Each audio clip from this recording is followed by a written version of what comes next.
He's Chris Sims, the popular Chris Sims, joining us on loan from Pro Football Talk, here to assess the draft.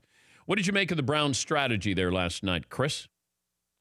Well, listen, I'm not going to sit here and ever say I'm totally mad at a football team that took players in a position of need, and very important positions at that, who they had graded at a very high level, obviously. So, I mean, I'm not going to sit here and go, oh, wow, that was the dumbest thing I've ever seen.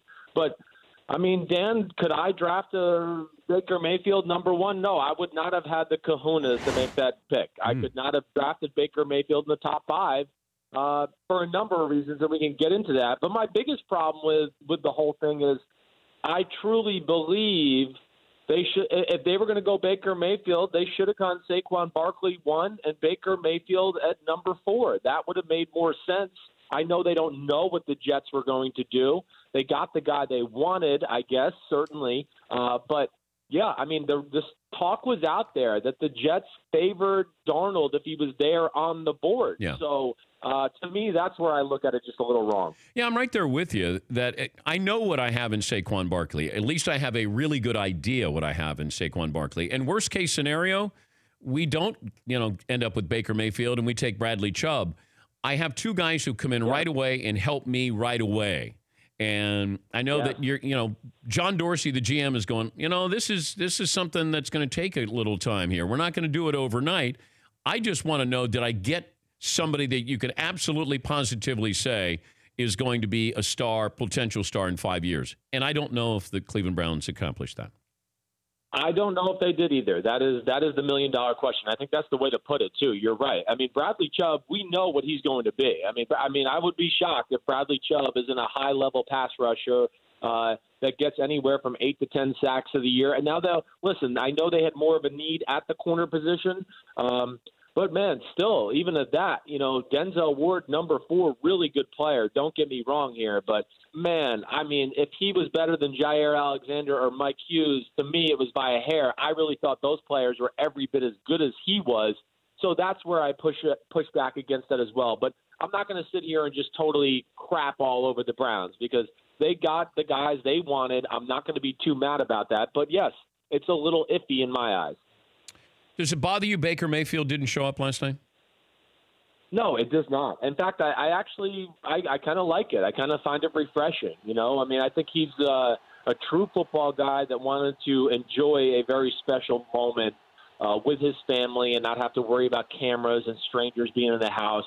I probably would have taken the same type of approach, like nobody in the house while I'm being picked, and then maybe after I get picked, I go do one interview or something like that. But I have no problem with what he did. What about you? Did you not like him being there? No, it didn't bother me. These guys have been picked over, criticized, character issues. Let me keep asking those same questions there. And he probably just said, let me just control it once. I haven't been able to control it. Now I'm controlling it, and I'm going to do it in my house with my family.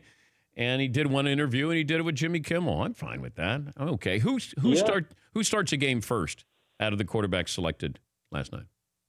Oh, I have a hard time believing that it won't be Josh Allen at this point. I mean, I just look at, we'll take Lamar Jackson out of that, obviously, right?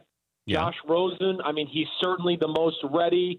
Whether they want to throw him out there, the thing I find fascinating with the Arizona Cardinals is really they have 3 quarterbacks that are very similar, a little less athletic than you'd like at this day and age, a little bit of a thinner frame, and all 3 of the guys can throw it. But, yeah, I think I'm going to go with Josh Allen because I think he's going to fit that system up in Buffalo. I think there's a true love affair that we all heard about them liking Josh Allen through the draft process. And when he gets on the field next to A.J. McCarron, it's going to be hard to stop the buzz once the players see just how much more physically superior he is. He's just such a big, strong athlete. And Dan, as you and I have talked, I mean, it's one of the strongest arms we've ever seen to come into the NFL ever in the history of the league. Yeah, I wonder, what about Sam Darnold with the Jets? I know you got Josh McCown, but at 20 years of age, can you put him in there in that Jets environment? You can. He certainly can handle, the New York media, the pressure of the situation. I mean, I love Sam Darnold, the person. He's the man. I mean, he's the kind of guy I would love to be the face of my organization, but he's young. One of the big reasons I pushed back on Sam Darnold being the slam dunk number one pick was people in the media were arguing he was the safest pick. And I wanted to say, no, he might have a very high ceiling, and you can argue he has the highest ceiling. That's fine. But to say the guy that doesn't have the strongest arms, not the best athlete, is the most raw in the pocket, is the most raw decision maker, and led college football in turnovers is the safest pick.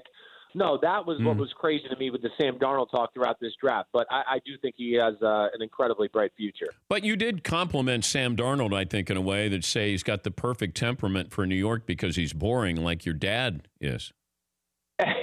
Exactly. Like my dad and Eli. You ever watch my dad in an old interview? I mean, you'll fall asleep. It's horrible. But that's kind of what it takes to be successful, in New York. Because if you do like the nightlife and the limelight and all that, as we all know, it can become a very slippery slope here in New York City. Who is your rookie of the year?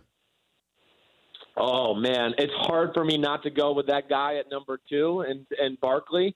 Yeah. Just because he's the best running back I've seen come out in the draft since I've been evaluating. I mean, just even TV scouting, he looked amazing. And I just go, this modern-day NFL, how coaches can use running backs in the pass game and just the special kind of player he is, add the fact that you're not going to be able to hone in on him and go, oh, we're going to use all our defensive resources to stop him, and we'll just leave Odell Beckham Jr. one-on-one outside. Yeah, good luck with that if that's the case. So it would be hard for me not to think Saquon right now. Thank you, Chris. Enjoy the weekend. Always great to catch up with you. Thanks, buddy. I'll talk to you, man. Have a good weekend is what I was trying to say there. Be good. Thank you, Chris. That's Chris Sims, Pro Football Talk on NBCSN. For more Dan Patrick Show, tune to Audience Channel 239 on DirecTV or download the Dan Patrick Show app.